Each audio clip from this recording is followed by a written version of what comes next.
Oh, that works better. Oh, cool. I can see you too. See what's going on. Sweet. So sorry, cut off. Actually, can you go back to the part I had asked you about when you're practicing?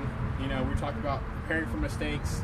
You talked about actually, I'm not sure where it stops. You want to tell a story about Miles Davis again? Then I want you to actually talk about how you practice. I know they've heard a little bit about, you know, that you practice for 2 hours, but reiterate how you practice and the story of that Miles Davis. Okay. Well, I'll talk about how I practice first. So when I practice, I don't think about, once again, I don't, think when it's time to practice. I just do.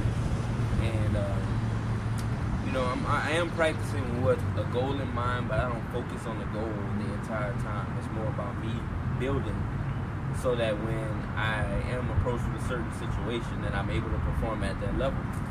And the story I was telling about Miles Davis was Herbie Hancock told the story. He's a pianist, and he played in Miles Davis' band back in the day, like probably in the 50s. And he said they were in Paris, I believe, playing, and Miles is taking a solo. He plays trumpet, taking a solo, and Herbie played the wrong chord on the piano. And he just like, kind of froze up. He's like, oh my God, I just played the wrong chord. Miles is gonna kill me. And so Miles pauses for 1 second, and he plays notes to accent the chord, the so-called wrong chord that Herbie played. And he said he was just floored by that whole thing happening, because he basically took, a mistake or, something that was not planned in a situation and made the best of it and made it right, and he corrected it. So, that's one of the things I, try to prepare myself for. If I'm, I have a gig like I played a wedding in New York last week, and I get there and, the agreement was I'm supposed to have sound equipment and everything provided, and there was no sound equipment. I was ready to, do whatever I had to do to make the best of the situation and still make it work. I couldn't just say, okay, now I can't. I can't do it now. Sitting back to Texas. Yeah, sitting back home, so it's that same thing, Or I told another story about musicians. We often, because of our accolades or how good we are, we feel entitled to certain situations. We feel like we shouldn't be performing at this venue, or we feel like, we shouldn't be performing for this amount of people, 5 people. It's not enough people, and I normally perform for this many people. But in those situations, it's always about proving it. It's always about proving why you're above this whole thing, or you think you are, or why you deserve to be treated this way. And so that is what the behind the scenes stuff is about. Building and practicing is about being ready for those situations to blow the roof off of whatever this little venue is, because your sound is way too big to be in this so-called small venue. You know what I mean? And that's what it's about, man. It's just about falling in love with the journey and building. I like that. So if you're gonna be in front of 5 people, and play for 250 people, you say you need to make those 5 people think, man, this guy needs to be in front of 500. Exactly. I want every single one of those 5 people to go out and because this is the age of the phone video thing. So like, people are gonna record. If they think something is amazing, they're gonna pull out their phone and record. So I want all 5 of them to go home and show their friends and family this video and say, hey, I bought this CD. Check it out. Go to his website. Get the CD for yourself. Go to iTunes. Download it yourself. And I want them to be almost like salesmen. Yeah. For me, not in a selfish way. Yeah. But you I want the music value. I gave them something to value. So I want them to somebody else watch them to value. So next time it's 10 people, and next time it's 15, and we are up to 100 people. From the 5 that started. I like that because actually, my mom actually was a big Luther Vandross person, but I don't know if you listen to a lot of Luther Vandross. But okay, yeah. So a lot of people think he's nice, he's a sweet guy. I don't remember the whole story, but I remember he either fired somebody or he got onto his background singer as a background dancer. I don't remember, hard, like real hard, and it wasn't like a huge big show or anything. I don't think it was super big as it was in his prime yet. But he was basically saying, when I go out there, I'm representing, the name of Vandross. Yep.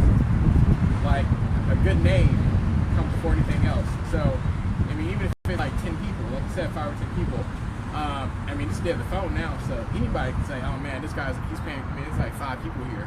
Yeah. And this guy doesn't even sound like, he can't even play in front of 5 people. Yep. Like, why would he even be in front of, 15, 20, 100, 10,000 people if he can't even perform in 5? Exactly. So I like that mindset, and I think a lot of that comes from attitude, which definitely sounds to me, your family's definitely been a big part of it, but I mean, you pursued knowledge yourself, the books, you said you got it wasn't a huge loan, you got a loan, $200, get some equipment going, which, I mean, for a lot of people, that's a lot of money. They're thinking, I want to start playing guitar. Well, go to Walmart and get some $100 guitar.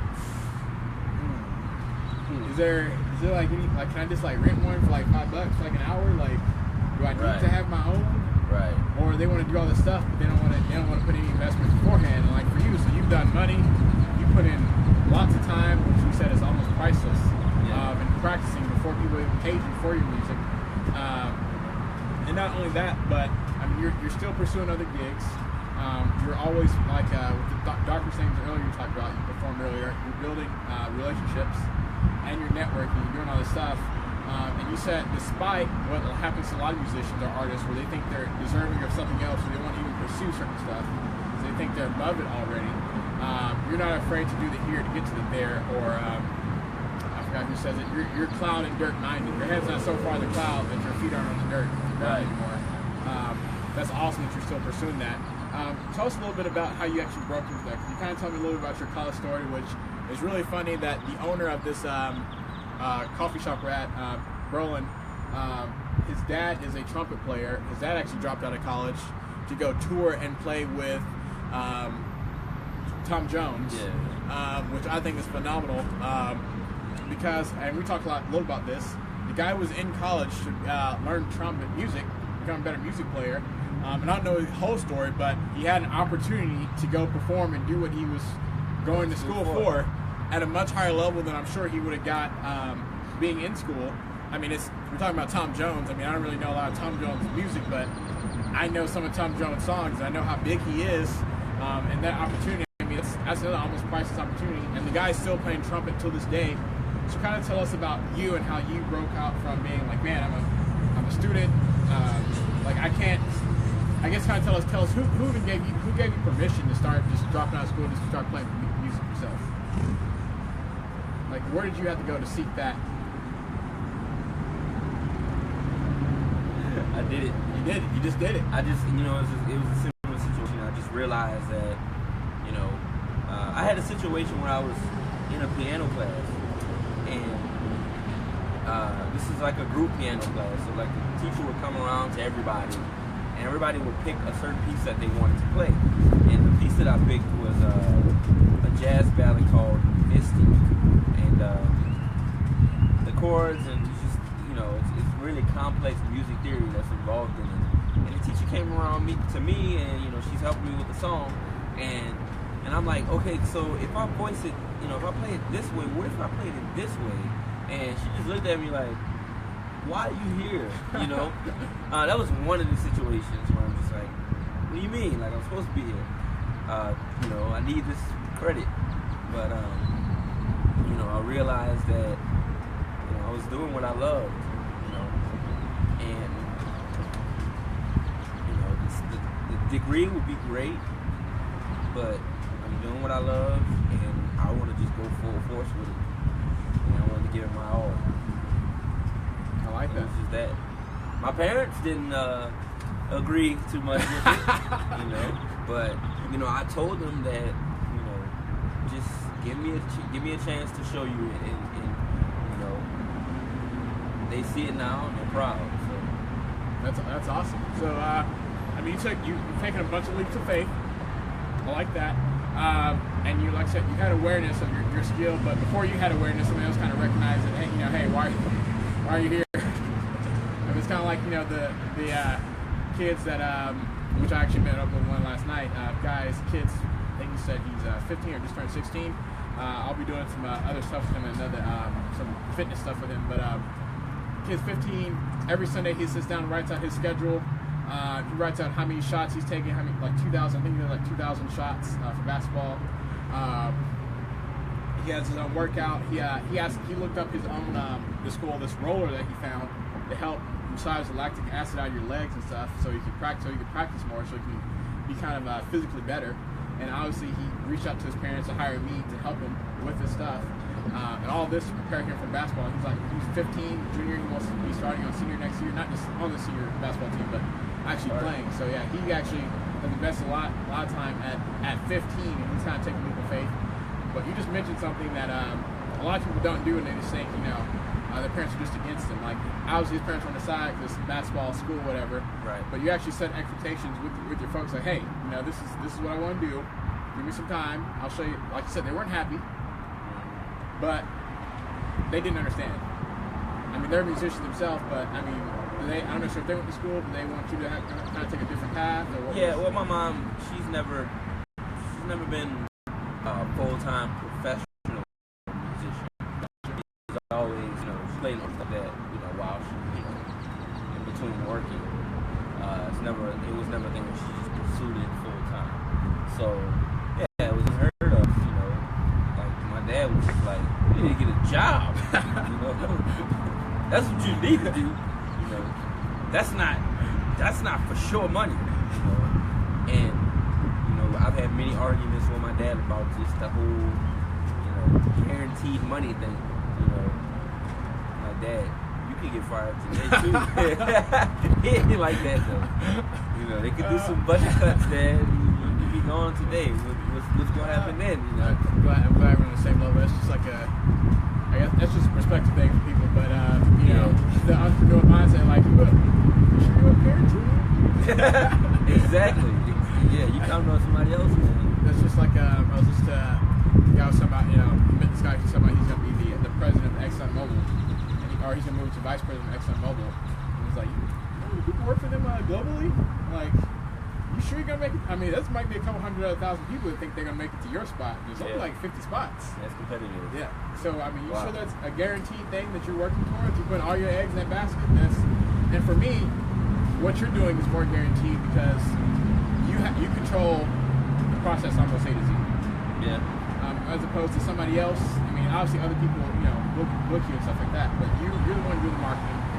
You're the one playing, and obviously, I mean, when you get bigger, your time becomes more valuable. Actually, putting in more just practice your instrument as opposed to doing the marketing as well. But until then, you're controlling the whole process, so that gives you a lot more control, as opposed to you just being able to, clock in and clock out mentally. Which, I mean, obviously, most people do it with their jobs, but even there's a lot of business owners that do it mentally. They clock in, they clock out. So, what has that done for you, and I guess how has that affected you, I guess, in other areas of your life?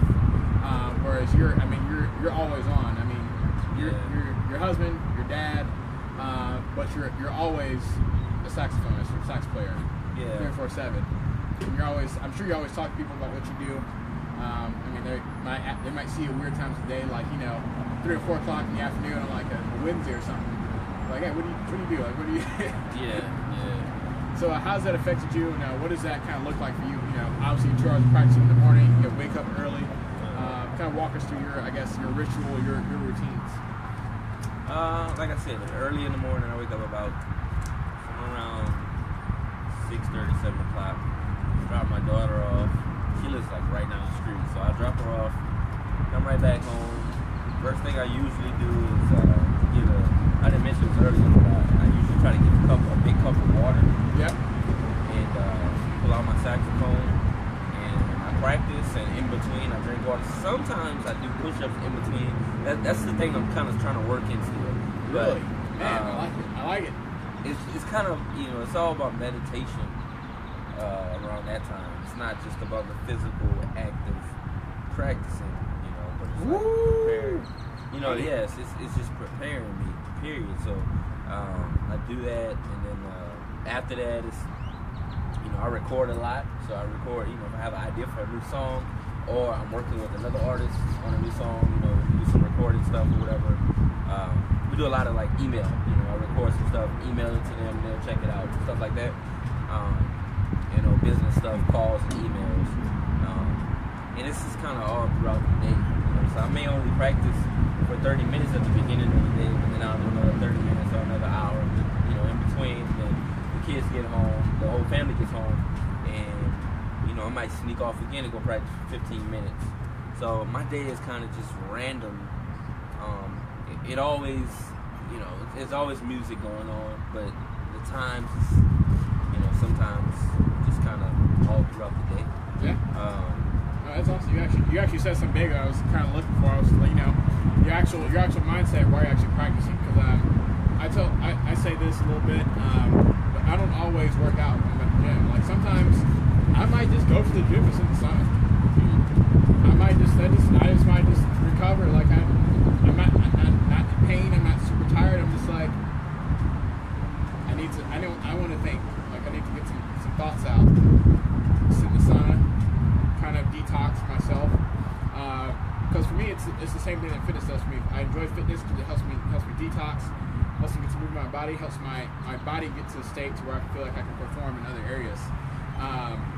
But you say, for you it's about meditation. I don't know, most people don't know this, but you can, if you visualize yourself doing something like over and over again, or you actually think about the act of doing it, or think of performing, you actually get your mind right, which a lot of people don't understand how that applies to the actual, getting your body right. But you get your mind right, it helps. And tell me if this does for you. It helps give you a different perspective when you actually performing. So you actually get more out of your performance, or more out of your practice. Yeah. When your mind's actually right. I mean, I don't want to say multiplies. Is another word. Forget my math terms. But I mean, multiplies, whatever you want to say. The process of you actually practicing. So now instead of you actually getting, you say you might actually physically practice for 30 minutes, but because you meditated for 15, 20 minutes, you have the push-ups in, and in a lot of people know push-ups and body weight movement stuff that helps your body get the flow easier as well. Right. You might have practiced 30 minutes, but you might have got a 3 or 4 hours of actual practice time compared to most people. Your 30 minutes of practice. Yeah. Because you're in the right mindset. Uh-huh. So I'm sure that's helped you a lot. And then outside of that, you say your schedule might change, or your actual schedule throughout the day, from day to day. But for you, music is such a passion, and you're turning it into living. You always find some way to work it in there. It's never like, well, music is taking up my time to do this, correct? Yeah. I get the opportunity to play for other people, and it's something you want to work on. Exactly. Man, that's phenomenal. That's you dropped like a lot of nuggets right there. I'm trying to catch them all. Well, you said something too, man, about just like a frame, perspective thinking. I have many conversations with my wife about. You said thinking what you want to become. You said something about that, and since I've been doing this, full time, I realized that I'm responsible for all of my actions, and that every single thing that I do will affect me. Or I mean, when I say that I do, I mean do or don't do. Yep. So it bothers me to walk past piece of trash on the ground, because I feel like it's me avoiding responsibility. I saw something so ironic at a gas station one time, and I had somebody in the car with me too, and I asked him if he saw it.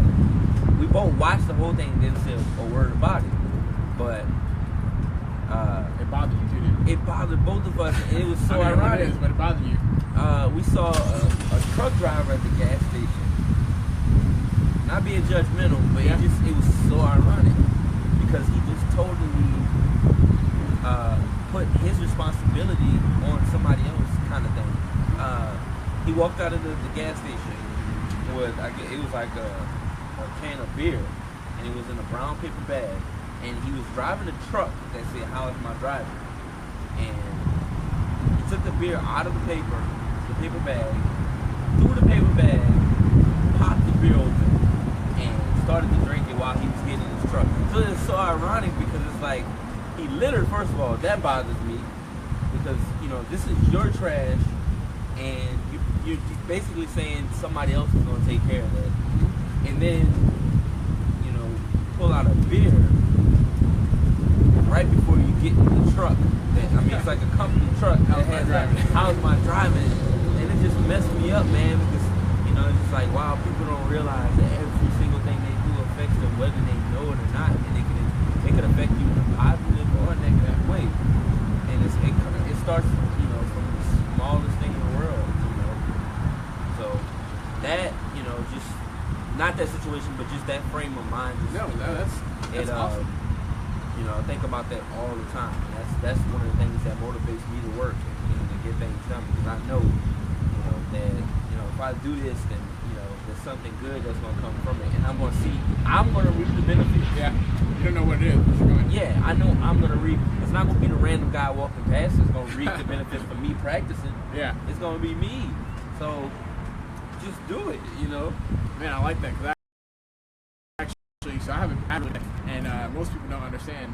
I've really been peeved about nasty gyms. I don't like going to the gym where there's trash and paper towels. People wipe their sweat. People leave their water bottles.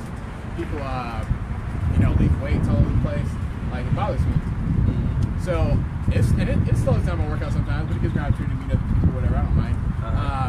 I mind, but I don't mind. It's hard to explain. But when I'm at the gym, fantastic. How are you doing, doll? Good. It's gorgeous out here today. I'm off work now. I'm taking my son to see Boss Baby today. That movie looks pretty cute. Oh, yeah. Doesn't it? It looks pretty cute. I have a 3 and a 7-year-old. I have a 10-year-old, but he thinks it looks just I didn't know that was out. Yeah, I want to go see it. And I don't have kids. I even want to go see the Power Ranger movies.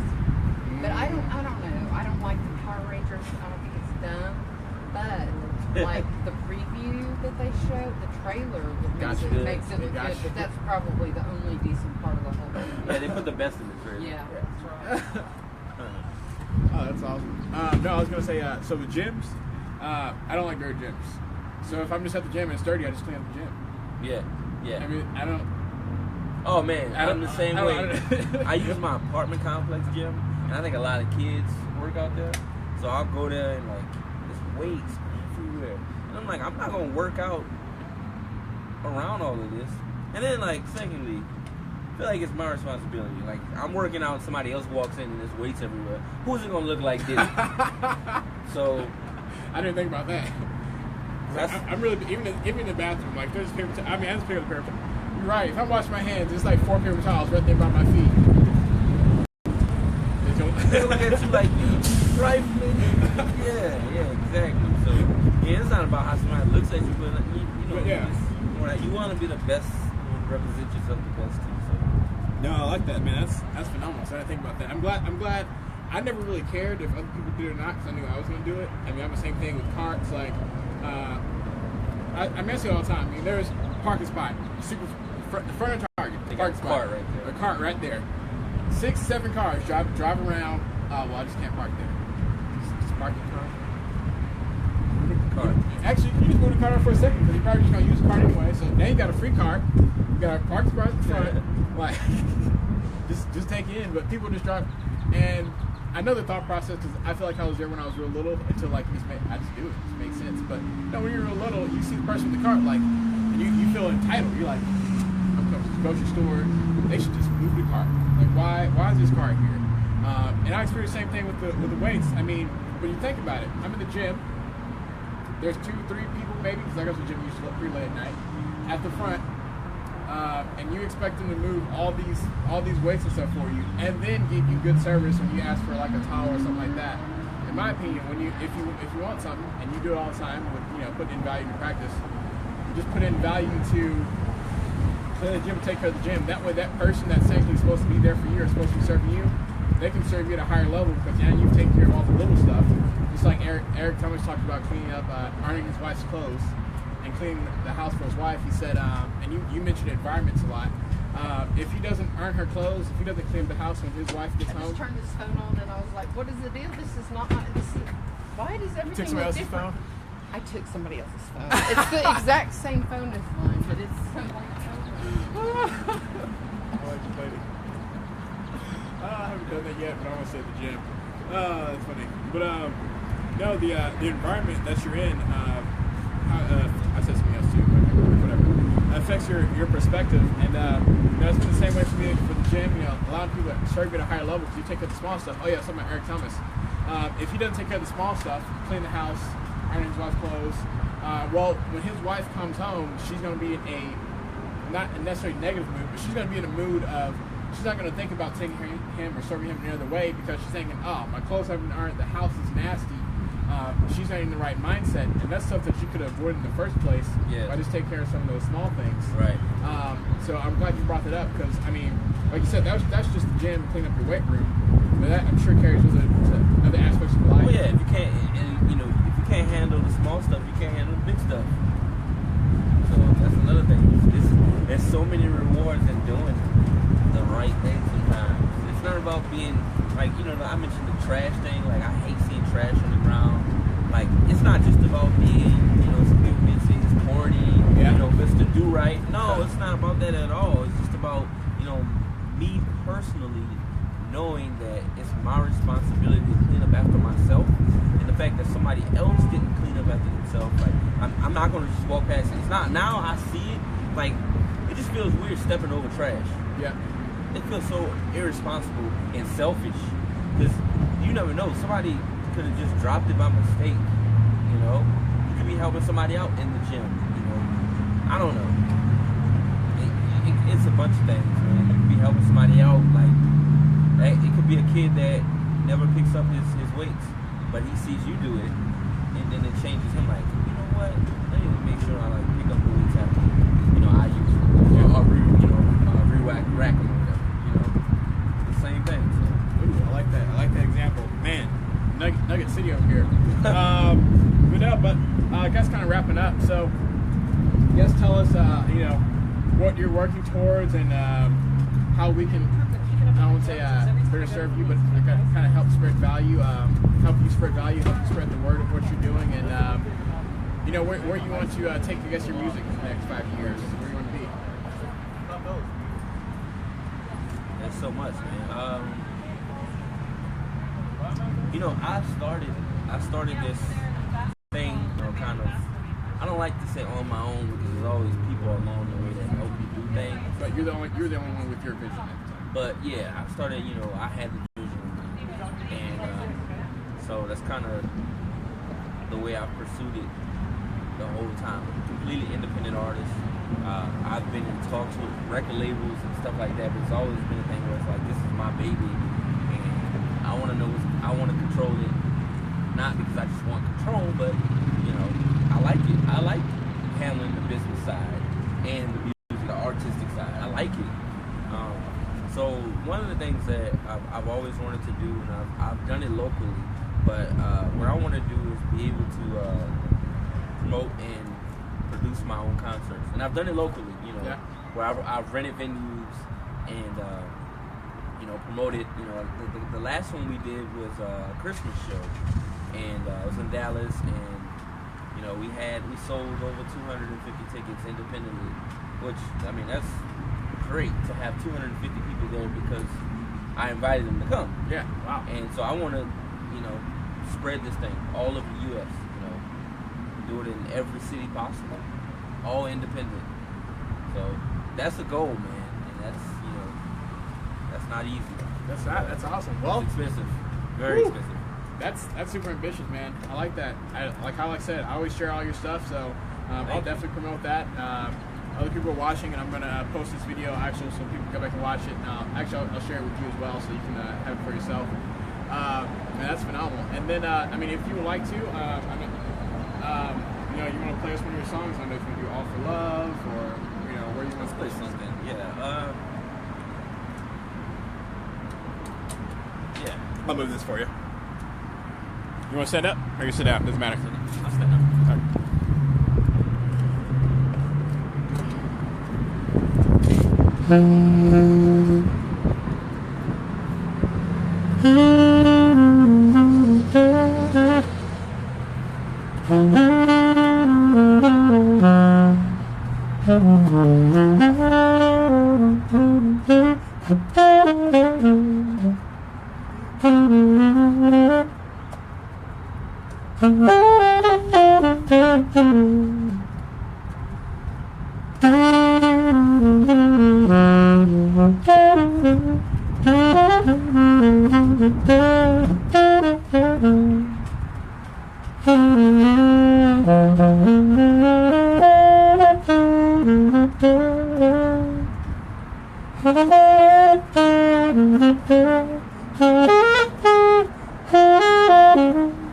That